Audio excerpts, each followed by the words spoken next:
I was interested in Dish Up that you did with Neneh, because in a way that's the like missing link between Mood Ring and Panic and what you're doing now, isn't it? The show that we did. The TV show. The TV show we did. Which was amazing, and again a little emblem of something that should be, and then so much fun. Doesn't really go anywhere in a way. Yeah. Well, we lost our commissioner, and then the new commissioner that came in said, well, the thing is, I've never been to a dinner party that looks like that. And I was like, I can't help it if you're dry. I'm sorry for you, do you know what I mean? It was like, well, you know, what are you going to say to that? It's like this guy from Shepherd's Bush who hangs out with 6 other weird dudes like him, and I don't know what they do, but they do what they do. So we never got another commission, but doing those 6 shows was the best fun. We had the most incredible time, because it was really like celebrating our friendship and celebrating our family and celebrating the way that we love each other. And to have that and have had to get to do that was a really beautiful thing. And it was really, so we're talking about doing something else together now, actually. And it leads you to that question, which I'm sure you've been asked about 4,000 times, but I'm going to ask you anyway. It's all right. Is the relationship between food and music? Because you and Neneh answer it the best, but it is interesting.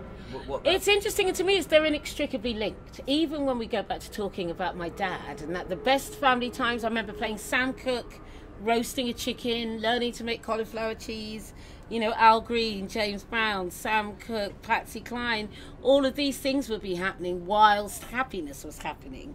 So while you were cooking, you know, whenever I cook, I've got like somebody asked me to do a playlist, and I sent them this 700 song playlist, because I was like, I can't break it down, just have the whole thing. And they were like, oh my God.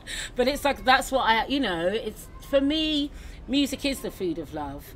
And without music, the food doesn't happen. Without food, the music doesn't happen. You know what I mean? The two things are inextricably linked for me, because it's about a source of, it's about laying the groundwork for your happy place. And for me, I need both of those things to be happy. And they mean family to me. Music is family, food is family. And then in the middle of that is love and community and, you know, all the things that I hold really dear and precious, and music and food are always at sort of rocking underneath all of that the whole time. Just it's the cradle that we carry everything else in. And what about rhythm? Is there rhythm in both? Yeah, absolutely. And you know, so we were talking about cooking the other day, and so I've been trying to hire a new head chef, and you can talk about it all you like, but being able to cook with somebody, it's like dancing with somebody. You know, some people you get on really, really well, you try and dance and you're like, oh, oops, do you know what I mean? Cooking with somebody is the same. You can sit, you know, talking about cooking is like dancing about architecture, that thing. So you have to get in there and just do it and see if it works or not, kind of thing. And when you can cook with somebody, like when me and Nana in the kitchen, and we cooked cooked here the last carnival, and it was our first totally sober carnival, which was very interesting. Never done that before. And it was great fun, and we cooked up a storm. We hadn't cooked for ages. We had the barbecue out, and there was this massive table with all these beautiful things on it. And she had started some stuff, and then I came in with some other things that I'd started here, and then we put it all together, and then we sort of finished it together, and everything came together. And everybody was like, "How did you know what the other one was going to do?" I was like, "We didn't," but it's just, you know, it's like an echo. You kind of intuitively understand where you're going to go with something, you know. And for me, it saves my life again and again.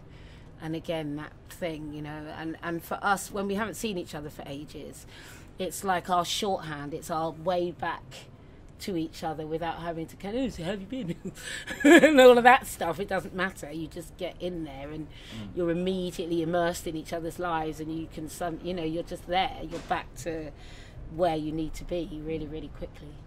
When Neneh was successful, how was that for you? Did you feel... Amazing. Yeah. No, for her, it was quite difficult, I think, because she was isolated quite a lot, so she would have to go off on her own quite a lot, and it was hard for me and her to be apart like that, actually. It was a kind of a weird thing, because it was a difficult time for both of us, and, you know, Sean had died and lots of other things were going on. So it was a weird time for us to be apart a lot. And we were both in quite a lot of pain. Her and my brother were really, really, really close as well.